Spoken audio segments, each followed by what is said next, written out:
Hi, everyone. Welcome to the Shmuley Show. Big show today. A lot of stuff to talk about. First of all, Ted Turner died, and I want to discuss that, founder of CNN. But also a guy who gave $1 billion to the UN. Did he just waste his money?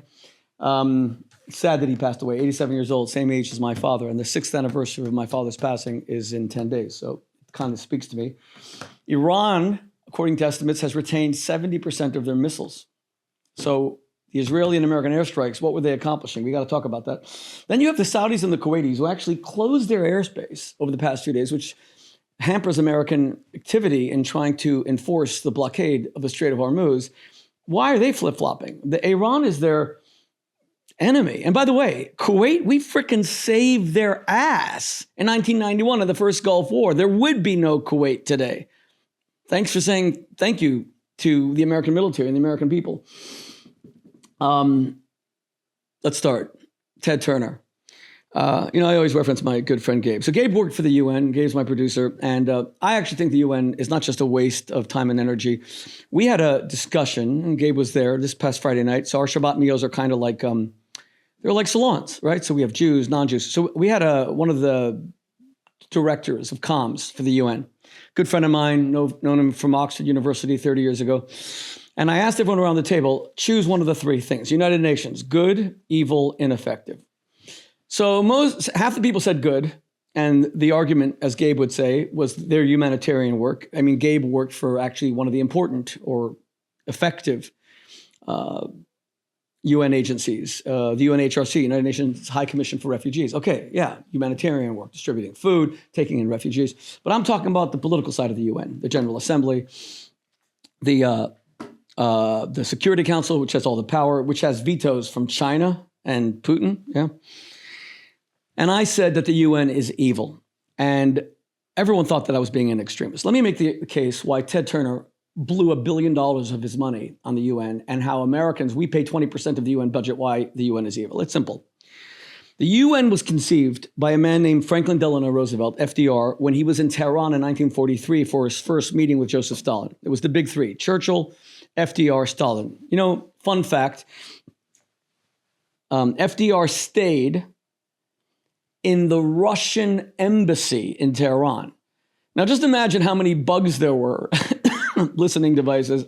The American president stayed, until today, no one quite understands why. They say that FDR wanted to placate Uncle Joe, Joseph Stalin, show that he trusted him, but I guess they didn't have sensitive conversations there. But in any event, FDR sketched, apparently on a napkin, the idea of the United Nations. And he wanted, and the main thing is, he wanted Stalin to join the UN. And this was FDR's idea.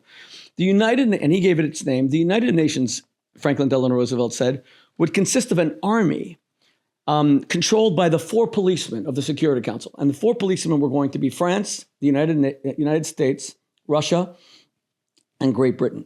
And that army, every time someone like Hitler arose, a dictator, to disturb the world peace, wage aggressive war, they would go to war against them and stop them. That was the idea. Later, China would be added. So till today, you have 5 members of the Security Council. Has that vision of FDR been realized? No, the exact opposite. Forget about even creating a military force. There are UN peacekeepers who are utterly ineffective. I don't know what peace they usually keep. They didn't keep the peace in Congo, Second Congo War, where 5 to 8 million people died, were killed. They certainly haven't kept the peace anywhere in the Middle East or in Lebanon. But forget the idea, FDR's idea of having a multinational armed force that would fight dictators like another Hitler, or let's say would be fighting in Iran right now. Precisely the opposite happened. The UN it subverted all of Franklin Delano Roosevelt's dreams. Because instead of taking on dictators, it became a way for dictators to be whitewashed, to be cleansed. I mean, let's try not to laugh when I remind you that 2 years ago, Iran chaired the United Nations Human Rights Council. Let me repeat that. 2 years ago, a brutal dictatorship that murders women for showing a little bit of hair, a brutal dictatorship that hangs gays from cranes in the Middle East because they're gay, a brutal dictatorship that stones women to death, was the head of the UN Human Rights Council. Now, if that's not evil, then the word evil has no meaning. Cuba has been on the Human Rights Council. North Korea, who starved 800,000 of their own people, have been on the Human Rights Council. So the UN is not neutral, and it's not ineffective. It's absolutely evil. Now, Gabe would say to me, but Shmuley, what about things like refugees? or distributing food in Darfur. Sure, we don't need the UN for that. The EU and the United States, the democratic countries, should come together and feed these people and take in refugees. The UN accomplishes nothing. It just gets in the frickin' way. It's a bloated bureaucracy. In fact, most of the money that would go to the people who are starving or who are displaced or who are refugees, that money is being spent by diplomats here in New York going to 3-star Michelin restaurants and getting Did you see that these UN diplomats in New York get parking tickets, each one of them, thousands and thousands of dollars a year, and the UN pays it? You and I, the American taxpayer, we pay a fifth of the UN budget. We're the suckers. I don't get one parking ticket because I don't want to pay parking tickets, but I have to pay the UN's parking tickets. So Gabe, the bloated bureaucracy, that's where the money goes, even on the humanitarian side. Now let's talk for a second. We should abolish the UN tomorrow. And I'm sorry that Ted Turner even he had to be disappointed with how he absolutely wasted $1 billion donation. And this is 20 years ago when $1 billion was real money. I mean, I get paid like $1 billion a year to do this podcast, and I can barely make ends meet. But back then, $1 billion a year was a lot of money, 20 years ago. I remember that there was a cartoon that said United Nations, that they were going to rename the UN after Ted Turner. He gave $1 billion to and he created the UN Foundation, right? Gave with his $1 billion donation. He had to have died with regrets after totally wasting that money. Because what did it accomplish? The UN must be changed. It has to be abolished. Shut it down. It's failed. Now, and Trump's made it irrelevant anyway. What we need now is a UDN, United Democratic Nations. If you're not a democracy, you cannot join the reconstituted UN. Because I don't want to hear what Saddam Hussein or Ayatollah Ali Khamenei or Vladimir Putin or whoever the communist leader, it changes all the time, of China. I don't want to hear their opinion at the Security Council. I want to hear the people's opinion. What do the people of China say? That has to be a democracy. At least we know that our ambassador, Mike Walls, at the UN, the American ambassador to the UN, we know that he's representing the American people. Why? Because he was appointed by a president who was democratically elected. It has to be democracies. You cannot have dictatorships. That was the idea that FDR had. And it was a beautiful idea. It's been subverted completely. Now, Trump is trying to create something new with his Board of Peace. The problem is there's so many dictators as well. Now, would I allow benevolent dictatorships, dictators who don't kill their people, into the United Nations? Probably. If they're not guilty of horrendous human rights abuses, I would let them in. But most dictatorships are guilty of terrible human rights abuses. But Gabe would say to me, Shmuley, what about the refugees? I worked at UNHRC. We took care of refugees. Yeah, I agree. But Gabe, why can't the United States come together with the EU, existing bodies, or create something just for refugees, just for humanitarian work? Get rid of the political side of the UN, which is what has given it such a bad name. Like, if we only had the UN's humanitarian side, so dealing with starvation, disease, AIDS, pandemics, Ebola, Americans would be thrilled to support that, just like we were thrilled to have USAID until Elon Musk, who I like very much, quote, fed it into the wood chipper and destroyed it with Doge last year. But you know why he did that? Because Americans have soured on international help because of the UN. They have soured on international help because of the UN. Because the UN is so freaking corrupt, Americans don't want to give $1 because they think it's just wasted on things like the UN. So the UN actually works against refugees because everybody thinks that the UN is corrupt, that it's a bloated bureaucracy, that it's defending dictatorships like Iran. This is the amazing thing. Bashar al-Assad killed 600,000 Arabs. So all of you who hate Israel, a lot of you watch me because you hate Israel and you hate Jews, and thanks for watching. Your viewership still matters. And you're going to say, why do I hate Jews and why do I hate Israel? Because Israel's killed so many Palestinians. God forbid. Israel has never killed anyone intentionally who's an Arab Palestinian. It's only killed terrorists. Sadly, there's been collateral damage to civilians, which sadly is unavoidable. But I'll tell you this. If you took all the people that Israel killed and you thought it was intentional, if you took all the Palestinians in all of Israel's 7 wars, the 1948 war, 1956 war, 1967 war, 1973 war, 1982 Lebanon war, and the most recent war, right? Put them all together. God, even if you said Israel's a genocidal state and it killed all these Arabs and Palestinians intentionally, it wasn't collateral damage, you know what numbers you would get? 60, 70,000 Arabs. Even one was too many, but it was all because of Hamas or because of Gamal Nasser or Sadat. Okay.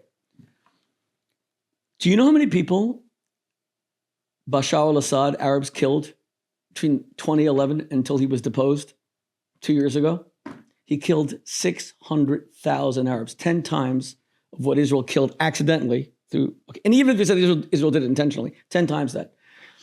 How many condemnations of Israel has there been in the UN, Security Council, General Assembly? Hundreds. I can't even count them.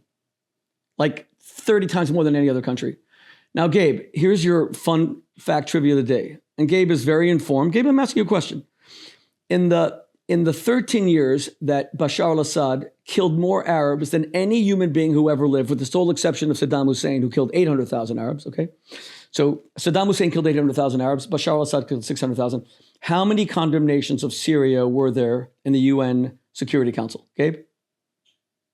You know the answer. 45.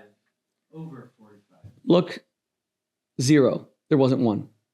There wasn't one condemnation of Syria. It was blocked by Putin and by China every single time. I want to repeat this. 600,000 Arabs were massacred by Bashar al-Assad, who is now given sanctuary in Moscow somewhere. And how many? There wasn't one. 0. That's the UN. If that's not evil, then evil has no meaning. So Ted Turner, I love what you did for the environment. You were the biggest landowner in America. I would love to have visited your ranch in Montana. I was never invited. You married Jane Fonda, who was a bit of a traitor to the United States, going to whatever you thought about the Vietnam War. You don't go to the enemy killing 55,000 American soldiers and sit with a gun turret, an artillery piece between your legs. First of all, it's kind of suggestive, really, that weird, as my kids would say when they were babies, that weird. Jane Fonda went, Ted Turner's, people forget this, now she's like Hollywood royalty. Jane Fonda went to the height of the Vietnam. It's one thing to condemn America from its own shores and outside the White House. That's democracy. God bless her if she had a problem. A lot of Americans hated the Vietnam War. Maybe we all see it today as a mistake. But she went to Hanoi and she put a giant turret, like a giant phallus. And at the time, she was considered the sexiest woman alive, like the sexiest, because she has just done Barbarella.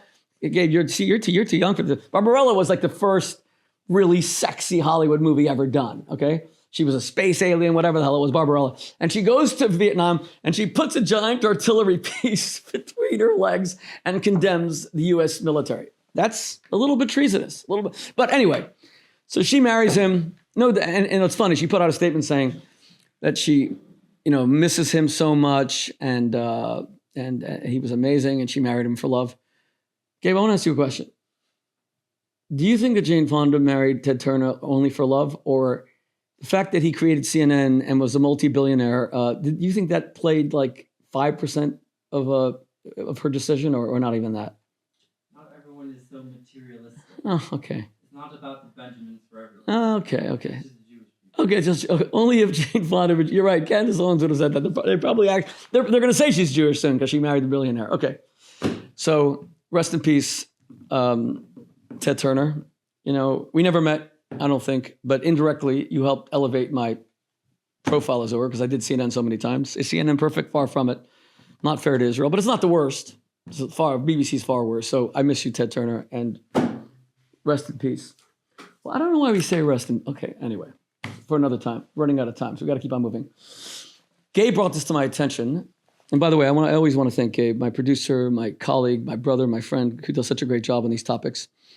He chooses most of the topics. I read the news from cover to cover, but Gabe is really good at choosing topics that, I don't know, he either knows that I'm going to love or he thinks the audience are going to love, or just really interesting. Iran has 70% of their missile stockpile. Where does it say that, Gabe? Like, that's credible sources? It was from Times of Israel this morning. Okay. Times of Israel? And US. So it's from a Jewish source. It's okay, fine. So Iran has 70% of its missile stockpile. So, and America hit Iran 13,000 sorties. And I don't know what the Israeli number is, probably 10,000. It's like 23,000 sorties. Most sophisticated aircraft and Tomahawk missiles. And how did they retain 70% of their missiles? It just doesn't make sense. And I'm not criticizing President Trump here. You know that I have spoken so much about his moral clarity, but that can't stay that way. And then you have the fact that the Saudis and the Kuwaitis didn't open their airspace to American planes and the American Air Force or drones over the past few days. First of all, Kuwait, you see, you're all so freaking young. I'm an old geezer now. I need glasses to read. I'm a freaking old geezer. I remember the 1991 War, the first Gulf War? Gabe, what year were you born? 1992. Okay, so you don't remember it. That's by the way, there's a connection. That's where CNN made its name. CNN was launched in 1980. It had mediocre success. 1991, it suddenly created this thing where you could watch a war in real time live. That's what put it on the map. And then ever since then, and till today, CNN gets their biggest viewership through live events, usually attacks and things like that, terrible things like, mass shootings in schools. We go to CNN mostly for live events, much more than commentary. Fox kills it in commentary. But if it's a live event, we go to CNN. So they made their name in 1991. America went to war with 30 countries to save Kuwait that had been swallowed by Saddam Hussein.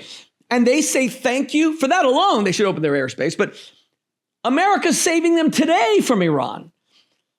And my issue with so many of the Gulf states, with the exception of the UAE, who are truly an amazing country, the UAE and MBZ, Mohammed bin Zayed. The amazing thing about the UAE is that they know that Iran is the enemy. But the Saudis, you'll have Mohammed bin Salman, MBS, like whispering in Donald Trump's ear, we got to take out Iran. But then he does nothing about it. He hasn't joined the war. And then he's playing both sides. And that's why America needs allies. I'm sorry. We may be the strongest country, not just in the world, but in world history, thank God, but we still need allies.